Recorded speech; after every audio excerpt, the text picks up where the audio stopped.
안녕하세요. 지금의 부동산 시기가 2008년 직후하고 비슷하다는 이야기가 있네요. 만약에 단순 비교해서 2008년하고 비교하면 2008년 무려 2014년까지 2015년쯤부터 해서 집값이 다시 되살아났잖아요. 그럼 2014년이라고 치면 무려 6년인 거죠. 6년. 지금이 2023년이니까요. 2029년쯤 돼야 다시 살아난다. 이렇게 보면 맞을까? 이럴 수 있다라는 겁니다. 지금이 2008년이다. 그럼 4년 뒤쯤이면 2012년인데 2026년, 2026년, 2027년, 2028년 이때까지 꽤 오랜 동안 부동산 시장이 많이 얼어붙을 것 같다로 해석해도 무방할 것 같습니다. 결국 사이클이라고 하는 큰 틀에서 봤을 때 2015년쯤부터 해서 다시 살아나기 시작했고 무려 2022년까지 지속이 됐다고 하면 얼마입니까? 8년이죠. 8년. 그렇다고 하면 대략 지금으로부터 한 8년 뒤쯤 7년 뒤쯤이라고 생각해 볼게요. 그러면 지금 현재 2023년인데 2030년쯤 돼야 다시 또 사이클상 상승 곡선을 그리지 않을까라고 추정한다라는 겁니다. 물론 이건 그냥 제가 그냥 하는 소리입니다. 정확하게 딱 그때쯤이다 라고 어느 누구도 예단 못하죠. 근데 확실한 건 대략 그 정도의 시간이 걸릴 것 같다입니다. 그러면 앞으로 4년 뒤다. 그러면 과거에 2012년하고 비슷하다. 5년 뒤다. 2013년하고 비슷하다. 6년 뒤다. 2014년하고 비슷하다라고 하면 4년에서 6년 뒤쯤이 집을 살 적당한 시기가 아닐까. 이렇게 추정을 해봅니다. 4년에서 한 6년 뒤쯤에 집을 산다라고 하면 그래도 바닥일 때 살 가능성이 크다. 이렇게 추정해보는 거죠.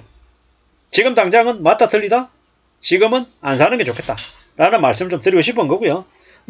기다리면 정말 싼 가격에 살 수 있을 때가 올 겁니다. 여러 가지 지표가 있다고 하죠.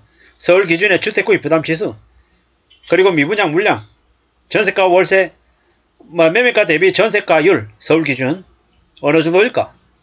그리고 시중금리가 얼마 정도일까? 정부에서 나서서 취득세 등록세 깎아준다는 얘기를 할까 안 할까? 이런 얘기들. 잘 따져보면은 여러 가지 지표들이 아마 있을 것 같습니다. 인간 지표도 있고요. 경매시장에 사람이 없다.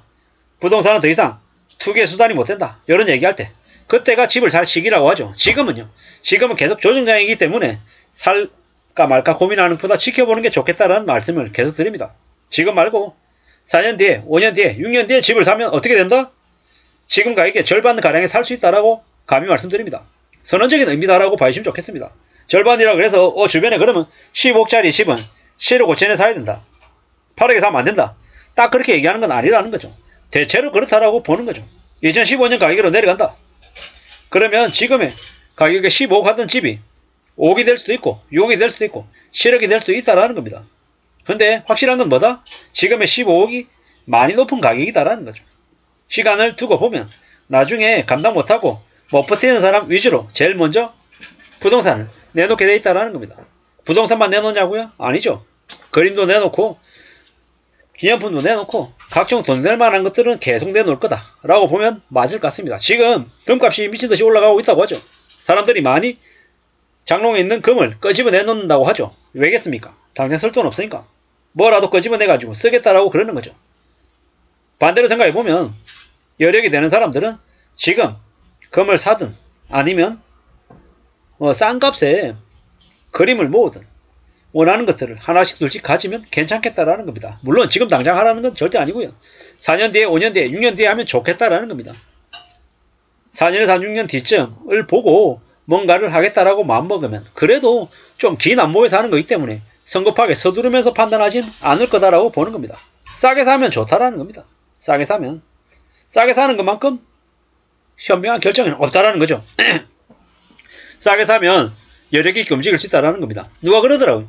경매할 때 낙찰금은 이제 보증금으로 삼고 월세는 자기 순수익으로 삼으면 된다. 이렇게 얘기하더라고요. 무슨 얘기냐? 예를 들어 오피스텔이라고 하면 5천만원에 50만원 반전세를 받는다라고 하면 그런 오피스텔은 한 5천만원 정도의 낙찰 받으면 괜찮다라는 거죠. 에이 말도 안 되는 개소리 하지 마라. 이렇게 얘기 안 됩니다. 근데 당장이 아니라 나중에 부동산 경기가 낮아지면 경매든 공매든 금매든 그 가격에 살 수 있다 없다? 살 수도 있다라는 거죠. 물론 그러한 것들을 사기 위해서는 물건을 100개 보고 1000개 보고 10,000개 보고 해야겠죠. 경매 유료 경매 사이트 들어가서 뭐 경매 물건들을 한두 개 보고 그런 것을 뽑아내냐? 그건 절대 아니라는 거죠. 100개 보고 1000개 보고 10,000개 봐야 거기서 정말 괜찮은 거 몇 개를 건진다라고 얘기하더라고요. 뭐 그렇게 되려면 엄청나게 많은 시간을 들여야 되고 엄청나게 많이 봐야 된다라는 거죠. 필요하다면 현장에 가서도 둘러보기도 해야 되고 인근에 있는 부동산 중개소 가서 솔직하게 얘기하고 의견도 묻기도 해야 되고 뭐 전공법으로 얘기해야 되는 거죠. 떠보고 간보고 이러지 말고요. 그러한 것들을 많이 하고 또 하다 보면 정말로 괜찮은 가격에 살 수 있다라는 거. 그걸 지금은 절대로 말도 안 되는 얘기다라고 하지만 4년 뒤에 5년 뒤에 6년 뒤가 되면 가능할 수 있는 얘기로 바뀐다라는 거죠. 그렇기 때문에 지금은 뭐 해야 된다?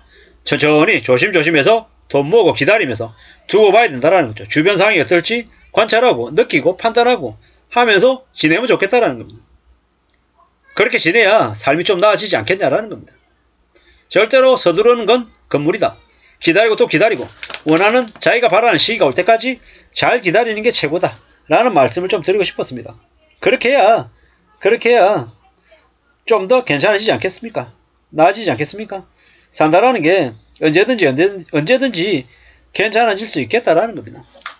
어떻게만 하면 안전하게만 움직이면 조심해서 지낼 각오를 하면 된다라는 거죠. 너무 욕심부리고 너무 서둘러서 뭔가를 갖겠다라고 하면 그게 탈이 날 수 있죠. 확실한 건 뭡니까? 좀 더 안전하게 좀 더 차분하게 뭔가를 할 생각을 하면 그게 제일 낫다라는 거죠. 내가 다 가질 거다. 나만 부자가 되고 남들은 죽든지 말든지 모르겠다. 이런 심정으로 살면 어떻게 됩니까? 안 좋아지는 거죠. 삶이 엉망되는 거죠. 산다라는 게 내 뜻대로 내 바람대로 모든 걸 다 가지면 좋겠지만 그럴 수 없다라는 겁니다. 원하는 대로 내가 가진 모든 것들을 다 할 거다. 다 가질 거다.